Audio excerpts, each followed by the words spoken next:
Yang Hou explores the meaning of life through broken android. In the film After Yang, a father goes to great lengths to save his daughter's best friend. It just so happens this bestie is a humanoid robot, or technosapien, named Yang. He's practically a member of the family, but at the end of the day, he's basically an appliance. Can he be easily replaced? And what's the value of his artificial light? Like a cross between Black Mirror and Spike Jonze's Her, After Yang explores humanity and existence through the lens of technology, while director Kaganata crafts a vision of the future that feels truly distinct. After a virtuoso opening sequence, where families compete in a virtual dance contest in their living rooms, Yang malfunctions. He's not just some robotic butler, he's a culture technosapien meant to help Jake's adoptive daughter, Mika, learn about her Chinese heritage. Mika has a stronger relationship with Yang, who practically raised her. And for reasons that aren't clear at the start, Jake is a bit disconnected from his family and struggling through a midlife crisis. Saving Yang is both an attempt to connect to Mika and to appease his overworked wife Kyra, who's concerned about her listless husband. Stories around artificial beings and androids aren't anything new. They stretch back to early Jewish legends of golems,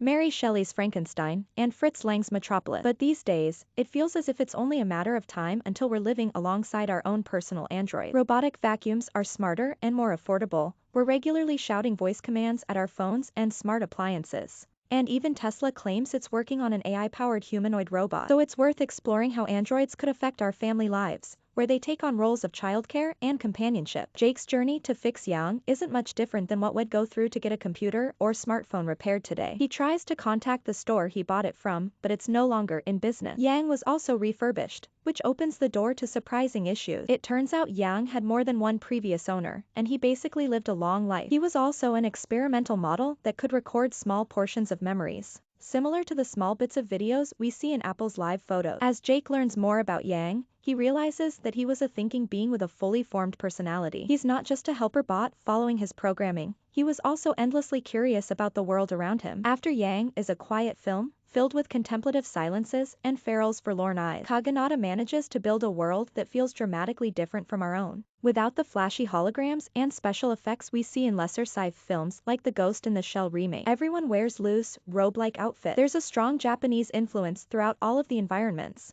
from the Muji-esque minimalism and organic materials in their homes, to natural wood and small gardens in self-driving cars. It's a world far more advanced than ours. Genetically optimized clones also appear, but it's also in harmony with nature. Like near-future sci-fi through the eyes of Hayao Miyazaki, the fusion of the natural and man-made world mirrors the way an artificial being like Yang starts to become more human. It's clear that he's driven by some sort of artificial intelligence, but the film doesn't say if his designers also managed to replicate a form of consciousness. Yang is programmed with facts about China, as well as language lessons for Mika, but he speaks more like a wise friend than a robotic teacher. Like Blade Runner, it seems as if Yang is fully aware of his own limitations. He can show emotion and feelings towards people, but he probably doesn't have the full range of human emotion. He also chases the unknowable, like the way Farrell's character finds himself drawn to sell and explore the world of tea. Even though he's not a huge tea fanatic, it's clear that both characters are searching for some meaning in their lives. But Yang has made peace with his existence in a way that Jake admired. In a world where we actually have robotic companions,